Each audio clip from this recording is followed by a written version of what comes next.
Hey everybody, it's Julie here. It is April. It is April 1st. Oh my gosh, it feels like an April Fool's 2026. It feels like April Fool's. It feels like Facebook did an April Fool's joke on me. I was supposed to do a live Q&A on the Okanagan Real Estate Investment Group Facebook page, and it was, and I my camera was not able to work. I don't know if my microphone worked or not because I couldn't tell, but my camera was not able to work. And so here I am. Sorry it's not live. Sorry you can't ask me questions. That said, watch this recording, and if you do have questions, then just reach out to me, email me, or send me a personal message or whatever you need. We can set up a meeting too, and I'm happy to answer all the questions that you like.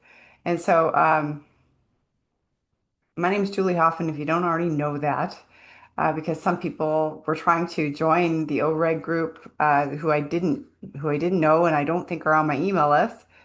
And so, yeah, that's just a quick intro. I do a lot of creative real estate investing. I coach people on creative real estate investing. A big reason why is because the more creative ways you have to do real estate or anything really in life, the more capacity you have. And, uh, and it makes you basically uh, infinitely limitless. Well, that's a mouthful. So anyway, yes, April 1st, 2026 was supposed to be on live, and here we are.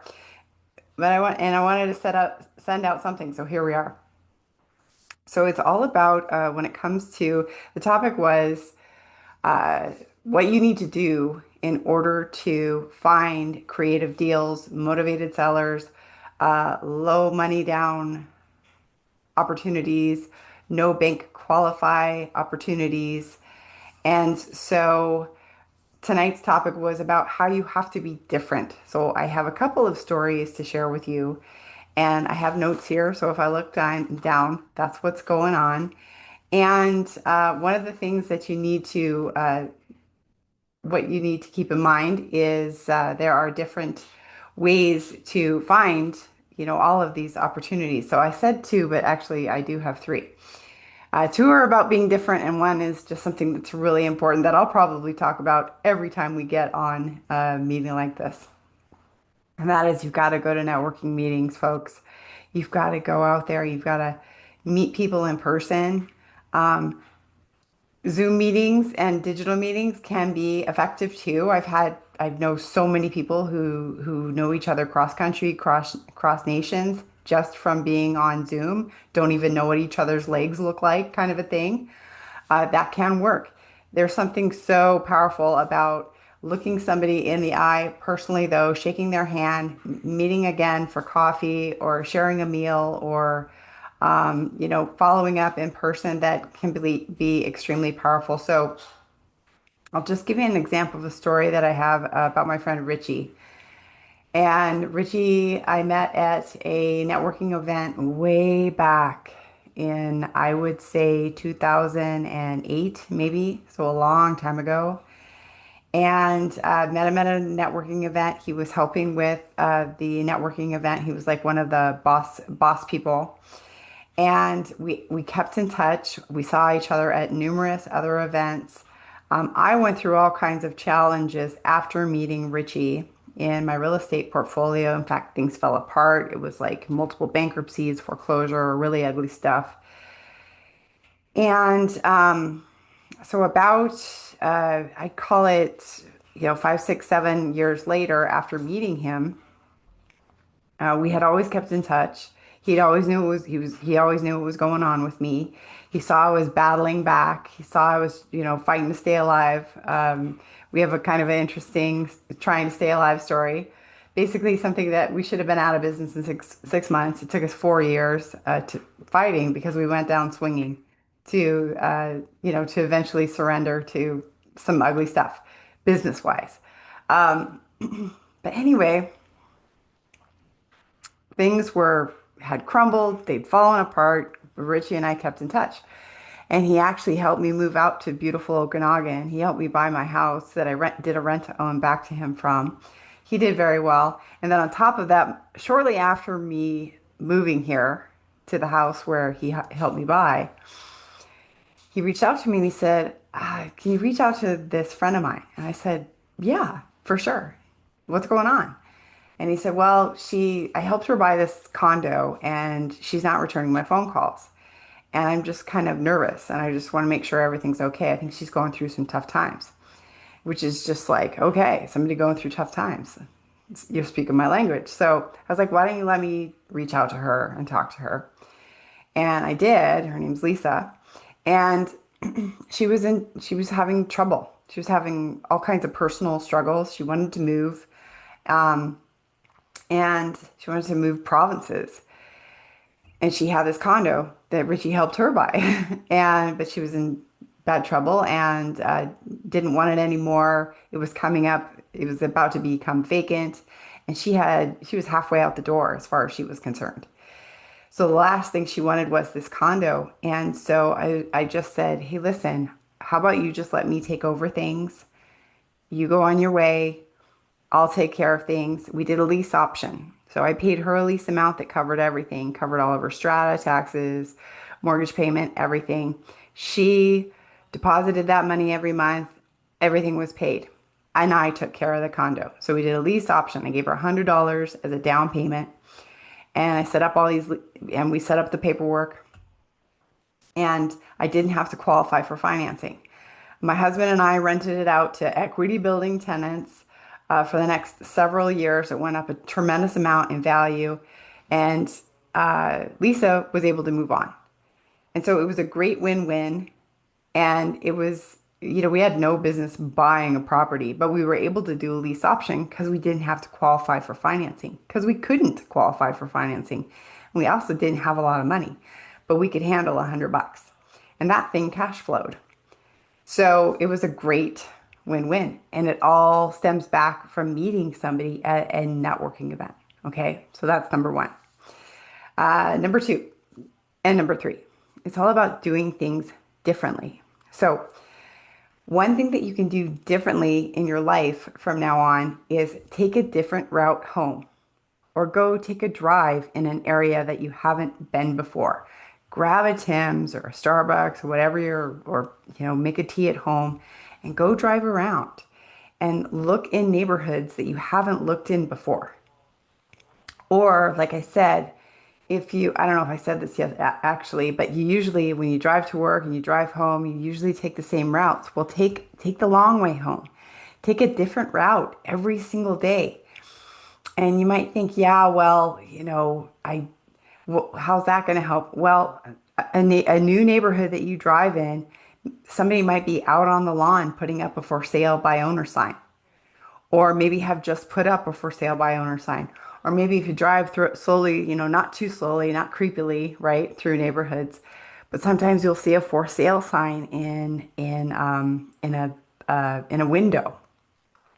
You may notice if a property is being kind of neglected, like if maybe the bushes are overgrown, or maybe the grass is overgrown, or it's dead because it has been watered. That can be a sign of somebody that needs, that's maybe a motivated seller or has a house that's fallen into disrepair. And you never know what that situation might be. That might be somebody that needs help, just like that girl Lisa needed help when we moved over here to Kelowna. So it's a great way to find deals. And so I'll give you an example of something that happened to me in real life, and that is we used to live in Beaumont, Alberta, which is a little suburb. So it's a suburb now, but it used to be its own town back when I lived there. Southeast of Edmonton in Alberta, okay, which is in Canada. If anybody's watching this, it's not familiar with those cities. And I remember I lived in Beaumont outside of town, but I'd bring my kids in to go to school. And I did, so I dropped them off at school, and I like to drive around, look at properties. So I dropped them off at school, and I'd always take a different way home. And one day I drove down the hill, 50th Street or Avenue, I can't remember which one it is, that has the hill going down toward the rec center. Some of you might know what I'm talking about, heading west. And I turned into this little, just like a circle. Like it's just basically, it's like it's not a cul-de-sac, but it's like one street goes in a box and comes out onto the same street. I turned in there and I saw this little blue house on the left-hand side, and it was plastered with like six low money down, no bank qualify plastic cardboard posters all over it, signs all over it. It was a low money down, no bank qualify house for sale. And I was like, okay, somebody just went to a seminar because I've been to those seminars and I've put up those signs. And so they were yellow, they were all yellow with black lettering, which is exactly how, Ron LeGrand would teach you, or a lot of these motivational real estate guru guys will teach you. Anyway, I drove by it and I was like, wow, okay, cool, good to know. That house, that house was then on my radar. So I drive by it once every couple of weeks, and it was still there. All these signs going on. And then one day, the signs were gone. And I'd say that was like 2, 3 months later. It took a while. And I was thinking to myself, I wonder what's going on. I wonder what's going on with that house. I would just think about it.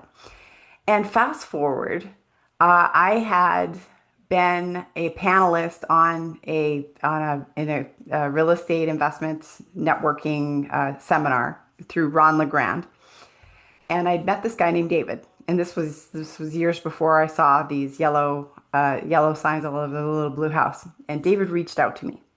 He called me up. It was about, I would say, like 3, 4, 5, maybe even 5 months later.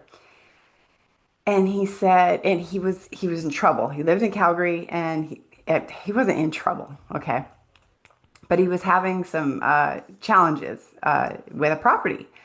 He lived in Calgary, and as I said, Beaumont's just outside of Edmonton, so it's like good it's 2.5, 3 hours away.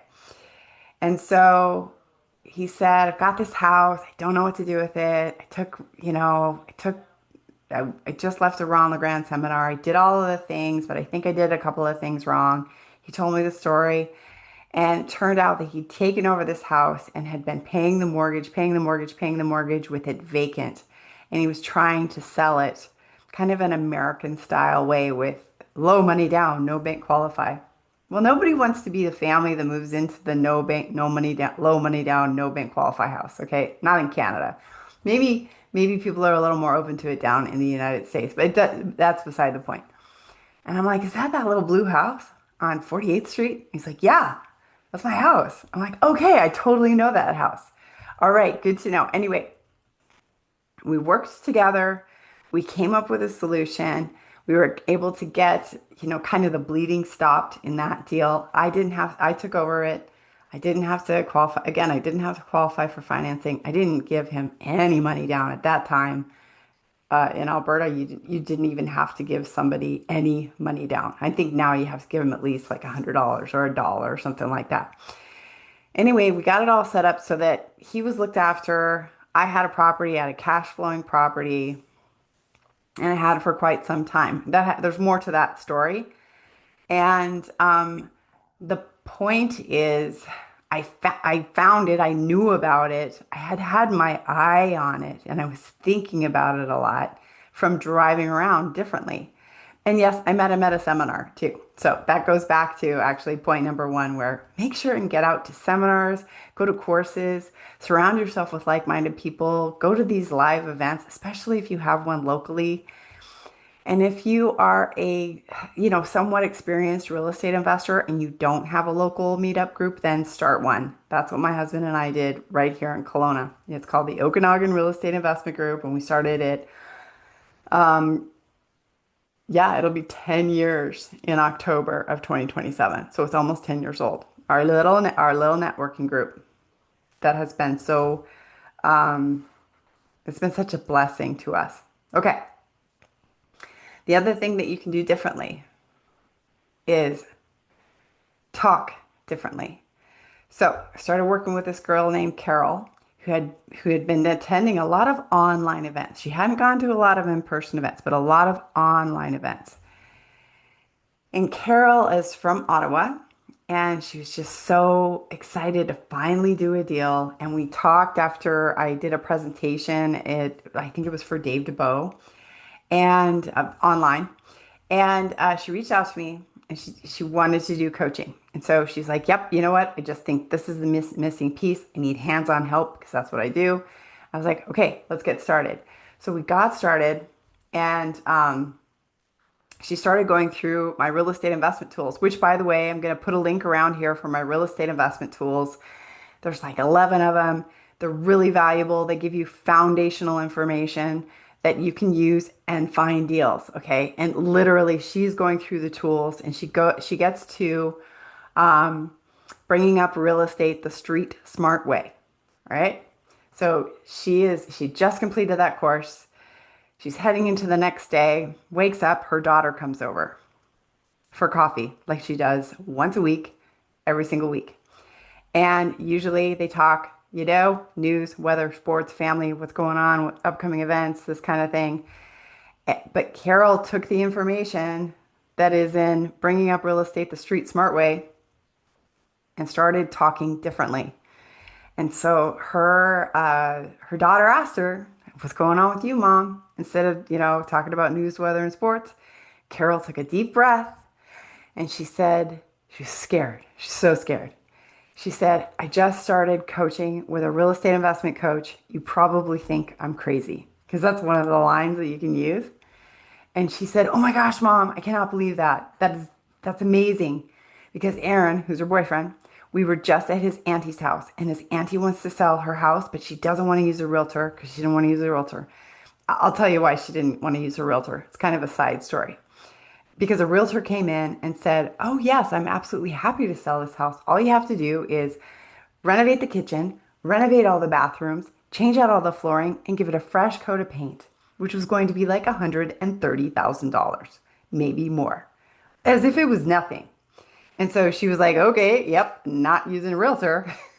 And yeah, she had bought another property already. And so Aaron, who's her nephew, and girlfriend, Carol's daughter, they're going through the house and they're just like, "Oh, this house has so much potential." And she's telling Carol all about this house. And she's like, it's 5 minutes away, Mom. It's in the neighborhood. It's so amazing. It's so perfect. But Aaron and I can't afford it. So Carol, we worked together. She went over there. I helped her with some things to say, and she worked it out with Aaron's aunt. They came to an agreement. Aaron gave her a screaming deal because she needed to move because she was moving into another place. She needed to sell her house.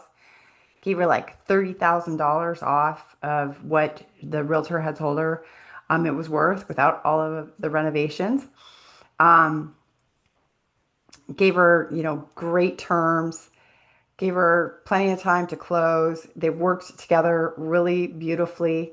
And so Carol bought the house and she did a rent to own for her daughter and her daughter's boyfriend.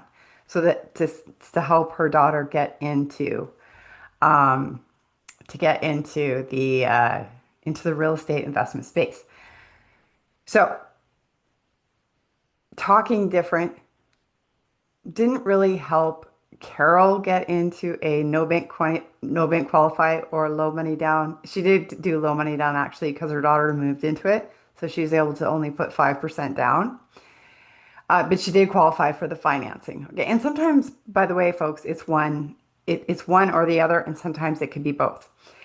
Regardless, her daughter didn't have to qualify for financing. Her daughter didn't have to put any money down, and it all started from Carol just speaking differently, you know, saying something different other than talking about news, weather, and sports. You'd be very surprised at the opportunities that can come to you by just bringing up your business, not being super salesy, greasy.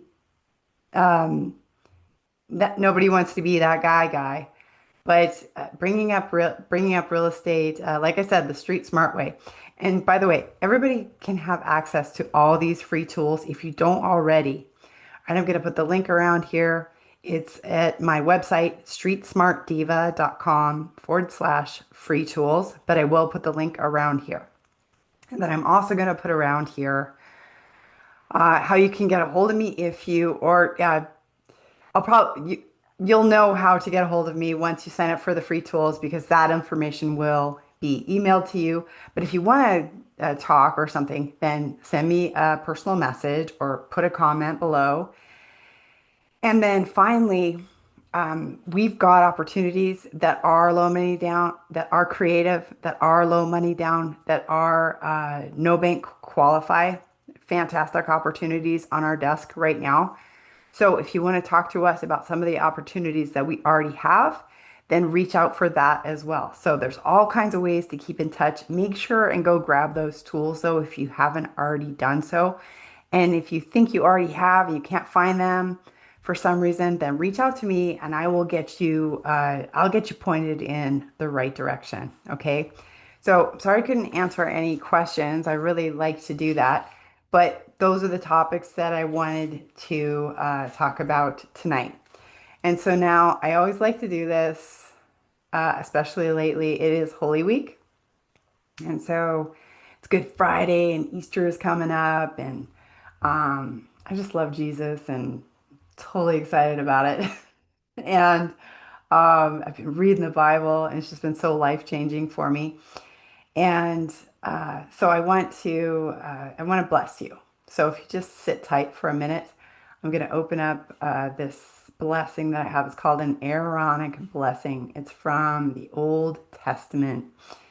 And here's how it goes. And this is for you, especially for Holy Week 2026.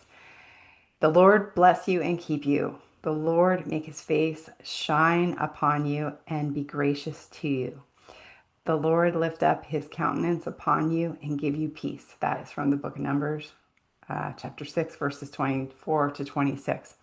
I love reading that. That blessing's for you. God bless you. Happy Easter. And we'll see you next time. Okay. Bye, everybody.